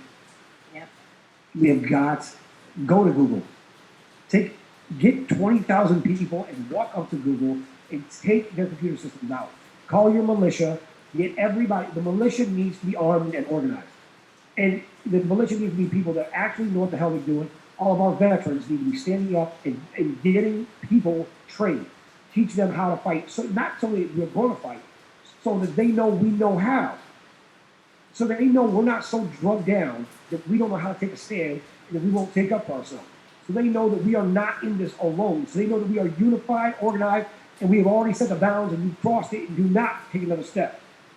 There has to be organization. That's what has to happen to Google. Look, I've thought about this in every direction. I don't want there to be violence. But you know what I will not do? We talked to Barbara Lowe Fisher, was it? Yes. Yesterday? Yeah. Mm-hmm. She's been in this fight for 37 years with the vaccines. What has been accomplished? Nothing. I will not let my legacy be that I fought the good fight and accomplished nothing. Don't let it be yours. Right. Exactly. I want to share. I'll go back to the CPS thing for just a moment. I saw this. I think I posted it somewhere. I just got to see if I can find it. Maybe I can't. Can't. So I won't share my screen, but I will read it to you. And it's a meme, but it's just something on Facebook that I thought was really pertinent to what you just spoke about. If I can find it again, I will tell you what it is. I lost my place here, so I don't know where it went. Okay, here it is. And it's by Lavenda Memory. But it is. They came first for philosophical exemptions, and I said nothing because my kids were in private school. Then they came for religious exemptions, and I said nothing because I am not that kind of religious. Then they came for our medical freedom, and I said nothing, but I could still homeschool. Then they came for me and took my children. No one was left to speak up. Yeah. So, Don't let that be us. Don't let that be us. No, you have a mother up there in Washington who's little girl. She's 11 years old, or was 11 years old. She got cancer. She was diagnosed with cancer. That she probably got, to be quite honest, from the vaccines, which is actually known to have leukemia virus right in it, right? And Yes. this little girl, she went through a round of chemo. Her cancer did not resolve at all. The mother decided to put her on holistic treatments. Now, anybody who understands what it would be like to put a 11 or 12-year-old on a holistic anti-cancer regimen realizes you're talking about taking all the food the child loves away, forcing them to eat in a way that is so healthy, holistic, and natural that is going to be very uncomfortable and difficult to do. In 1 year, she reduced the tumor by 85%. The chemotherapy did nothing. In 1 year, her natural cures reduced the tumor by 85%. And CPS was called because they wanted her to do another round of chemotherapy, and she wouldn't. So CPS came and took her child. Mm. It's a freaking tragedy. That's awful. And that, we're all susceptible to that. You know, they're picking children at birth from the hospital. It could be any one of us. So it really comes down to everything in this, as far as I'm concerned. I say this often, I would rather offend you and have you remember what I said than, just kind of walk the line and we all kind of all get along. But what I'd rather do is unify you around a common purpose. You don't have to have the same religion as me or believe what I believe. I don't need you to. But you know what? You should want to have your freedom and your ability to choose. You should recognize that there are elite forces who are drugging us and they don't want you to make your own choices. And they are coming for your children. They're coming for my children. This is just reality. Right. And we can't ignore this stuff anymore. Right. I don't care who you are. Exactly. There's more questions in the chat room, and I have more, so Tank, wherever you want to start. What's this here? How does Snow White and the Seven Dwarfs measure IQ relate to the QFS? I don't know. The QFS is not something I talk about. Okay. So, I'm not going to answer that one. Sid did mention that there was an echo. So somebody keeps unmuting themselves. I sent him a private message. So every time they unmute themselves, they make a bunch of noise. So I keep muting them and they keep unmuting. So that's you. I sent you a private message. Oh, me? Oh, not me. No, I won't mention their name, but they keep unmuting themselves. Yeah, don't unmute yourself. We will unmute you. We'll bring you on. Yeah. All right. So, okay. What is this here? To stop clearing, Kim brought back for the, what is this? It's a long question. Can the Rothschilds strategically place MS-13 in major banks like Bank of America and Wells Fargo, which we all know Kim bought back for these banks $1, to stop clearing funds, which effectively a terrorist move? Why doesn't the Pentagon, Department of Defense, military swarm these locations and put a bullet in MS-13's head? That's a great idea, actually. Believe me, I don't know why. If I knew why, we wouldn't be here because I said the exact same thing. I don't think that's aggressive at all. Matter of fact, I think it is incredibly conservative. You have people that are stealing money that stopping money from moving all over the world to get to people that would save lives. Yes, they should be killed. They're terrorists. I mean, that's what we do, right? The actual Constitution says that you would hang people up who try to commit treason against the United States or against America, whatever, that they would be hung up in the middle of town for everybody to see. I think that might be a little, yeah, putting a bullet in their head and just quietly removing them, not a big deal. Rather than hanging out for everybody to see, which I'm for that too. You know. I think we need to go back to those days. So another one, I know the point is not money. Point is to get our life force. What's Kim's vision? Do we get rid of money as a whole? In the meantime, if she funds the projects, is there a limit for project funding? Or if it's for humanity, there's unlimited funds until we get out of Babylonian money magic. A few questions there. First thing, it's not about the money, it's about the life force. Okay. Yes, it's about the life force. It's energy. Well, all money is energy. So why is there even a definition between the two? To constantly make it be like, oh, it's not about the money. Well, no, right now it is about the money. If you realize what you're saying, right? The money is just energy that we're moving to foster the environment, to create the life force, to allow the life force to really thrive here on the planet, right?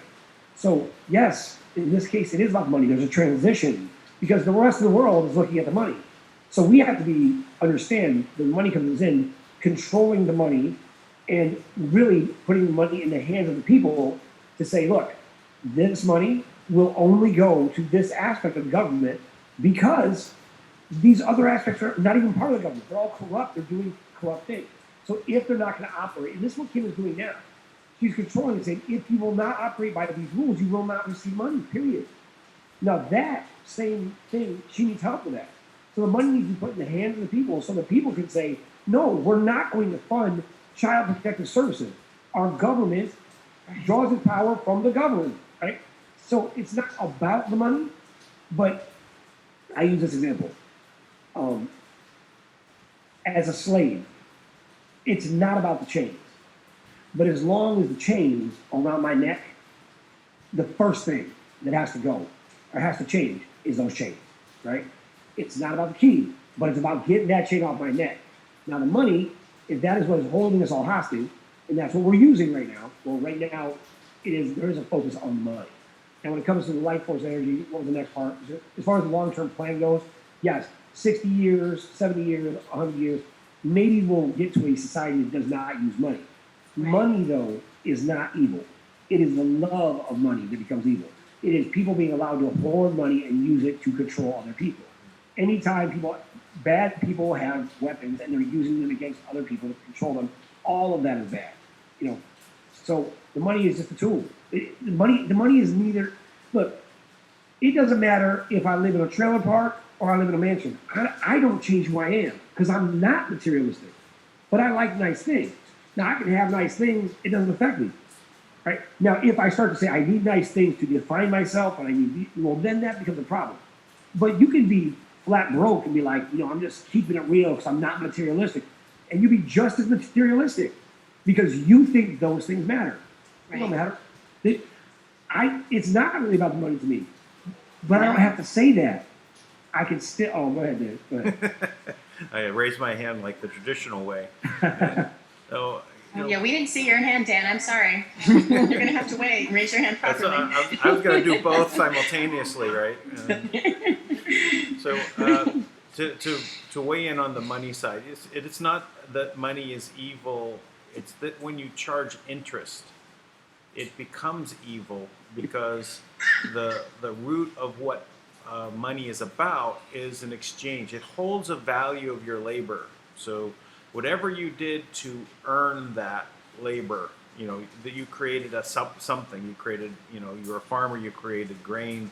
You put the grain up in the temple. The temple gave you coin to represent that, so you could exchange that later on to get your grain back out, or to exchange for other things that the temple was holding for you. So it was an exchange for one for your labor. You could say by the hour or whatever, however you want to break it down. But when you charge interest, there is nothing behind that interest. It's now a debt on that individual. So if they're working, now they have to work harder to overcome. And that interest just grows and grows and grows until it overcomes everything that you would have been able to produce for yourself. You're now always in debt, always 100%, 200%. Now your children are in debt. So that's the slavery part. So interest always leads to slavery. So that's where the evil comes in. That's a great point. Yeah, I totally agree with it. I don't, and that's the Babylonian system. And, there's ways to make money. We design what I think a bank should be. Is a bank should be funding projects, and the bank's job then becomes, not even a bank, but whatever these, distribution organizations are, the bank's job now, the success of their business becomes your success. Everything they do is there to support the project being successful. Currently, the system is designed so that they can bring project owners right to the verge of success, right? And they fail, and then they come in, if the project was great, they come in and take everything they did, or they just destroy the whole thing. Right. It's designed that way intentionally. Yeah. We have the opposite intention. We want to distribute money for the projects. Then our team, is there with a massive network of other people doing similar things and building everything from the ground up, because we can't refuel this group that's so anti-human. So we're going to build everything from the ground up, and we'll help you build that network so that everybody agrees to operate by the same ethical guidelines, that we all agree that we are protecting the best interests of the planet, the people, and the individual human experience, which is essential. We need all these pieces to really move forward as a collective of humanity. Because right now, it's a ridiculous idea that we're fighting amongst ourselves, when we should really be standing together for common value. But all of us should respect the value of human life, especially with babies, things like that. Well, banks also, one thing that they should be doing is using their vaults to hold asset for people. And they can charge for holding an asset, right? But there's no, but if they get into the base of that, if they have one bar of gold, let's say, the value is, $1 million, they could lend out 10 times that. There may be an issue in that also to go through that says this may not be the best way for a bank to operate. So there has to be a change in how the whole banking system functions. That's why I'm the advocate of reversing the flow and having the currency move outwards from the government only and never returning. But you can measure, the productivity as the gauge to allow for the government to print put more money into the system, move outwards. So if their policies create more productivity, then they have more to put out. Yeah, and Kim has actually worked on those things where you have, basically the new system will, I think it'll be a flat tax of 10% sales tax, and there'll be no income tax anymore. And she's already worked on that. She's working on that with the government, showing them how that will work. Showing that, because every single dime of the, Tommy talks about this all the time, that every single dime of the income tax has never gone to the government, right? It's always gone directly to Rothschilds, right? And they've just stacked chips against us, right? Hey, thank you again. Well, like the Monopoly guy, I swear. I think we can literally eliminate the whole need of having a tax by just accounting for the productivity. And that, so you don't have to collect back tax, you have the result of productivity. I guess, Dan. I know we go back. I always go back and forth on this. But the money, there's a cycle. Money is let out based on the demand of electricity. That's how it works. That's how it should work. And by the way, that system does. It can work. I'm just shuffling the deck there, changing the productivity to a different position, and that is the gauge that allows them to produce more. Right? And so it's just but it also means that you don't have to do all this accounting for the people to do their normal everyday business. That now they have to file an income tax. They have to do their accounting. And people are not accountants, and they hire accountants, and then they start down the same road. We're getting back into a system that is unnecessarily complex, and that's why I think there's a reason for government to be there and to regulate that flow into the economy. Anyway, maybe we can cover it another time. We can cover that. I think it's HR 25, and I think that tax has been raised up to maybe 21%. It's HR 25, which brings up the next question, actually. When problems get worked out and funding comes through, will there still be mortgages, and will properties, titles be cleared for us, since Manna World holds all land titles? And probably to include that would be property tax, I would imagine. So there's that one. Wait, what? Say it again?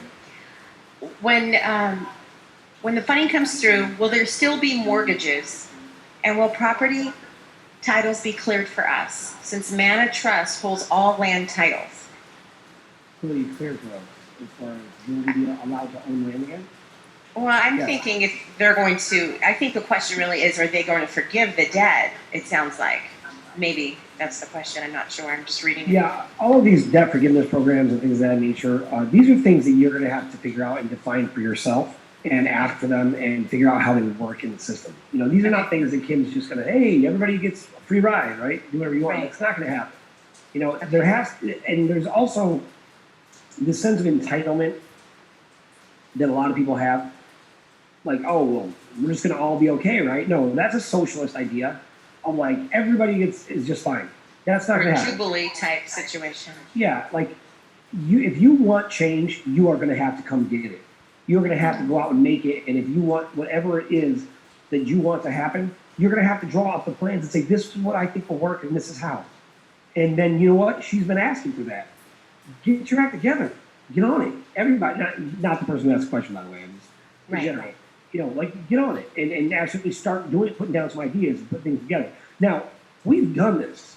I mean, we like my team, we have got extensive, detailed plans, people and places all over the world.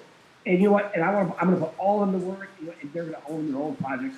Right now, the way I see it is we're just a step or a catalyst into the funding process. And I want to make sure they have whatever they need to be successful. You know what? And I want to do the same for you too. If you have a good idea and you want to actually make a difference, I want you to be successful, right? And that's why we set up the Guardian of Camelot, and we set that up so that we could just do background checks and pull people into one area where it's safe, right? We're not trying to have 1,000 different groups all over the world.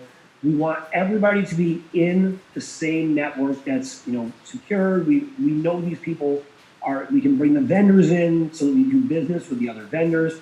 We make sure that people who just want to help the projects, they can be there. And people who actually have the product ideas, they have all the resources available to them in one place. And you can network that out, and then you can learn from each other. So, one group that has a way to bring in, fresh water in the, I don't know, in the Alps can help people in the Sahara Desert. That's the people live there, but whatever it is, that everybody can learn from one another. And that creates a global community. And by doing this, you put everyone in the same type of, unincorporated tax exempt structure, where when everybody's in that organization, well, everybody becomes their own entity and pays other entities that are also unincorporated tax exempt structures. So now you actually destroy any tax grabbing system because all the organizations are tax exempt, right? And we're doing business with each other only. Right, and we all agree to very simple ethical guidelines that anyone can follow, right? Like,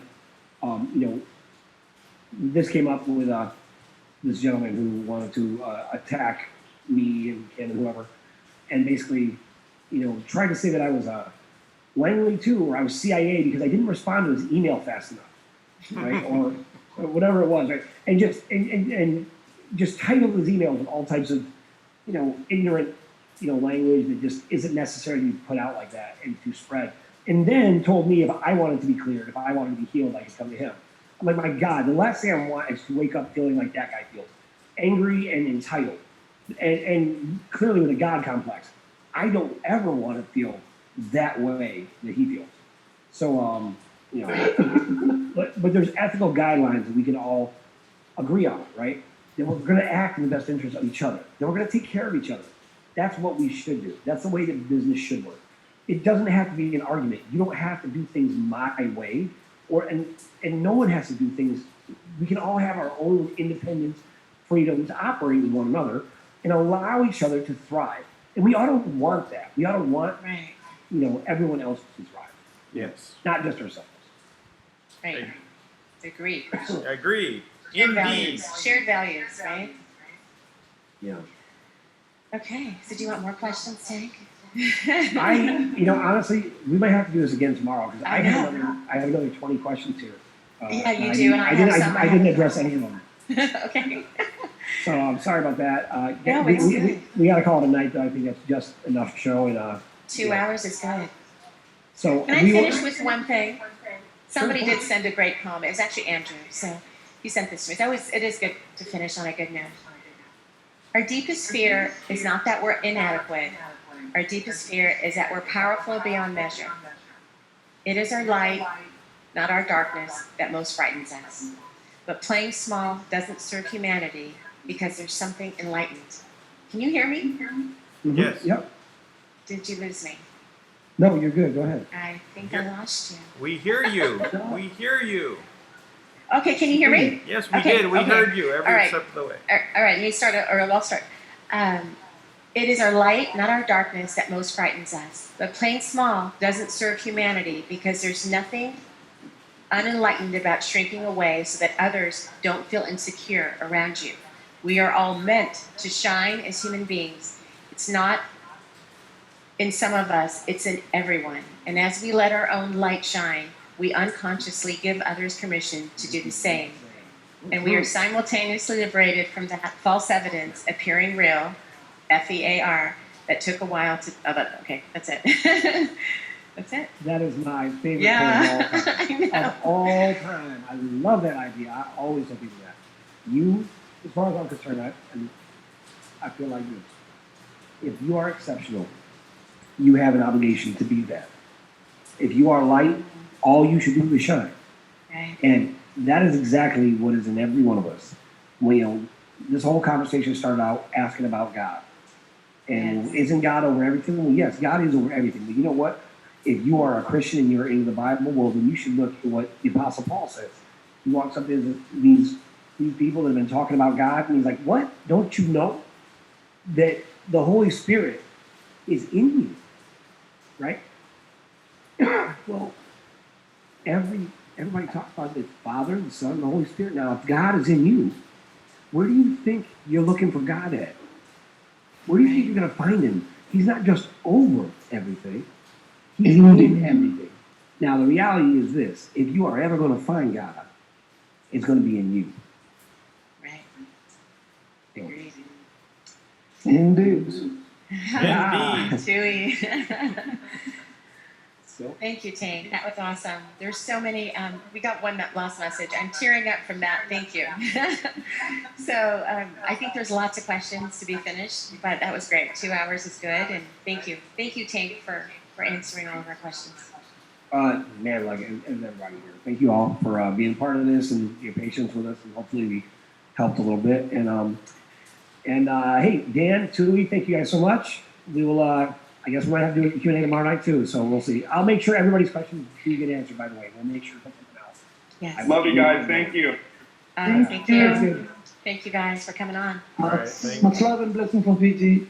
Oh. Take it easy. Bye, Tui. Take it easy. From Fiji. I love Tui. My dude, I'm so glad to have him back. I feel I better know. already. Where's the rooster? I know. I love that little rooster. All right. Everybody have a great night. Thanks, All right. Bye bye.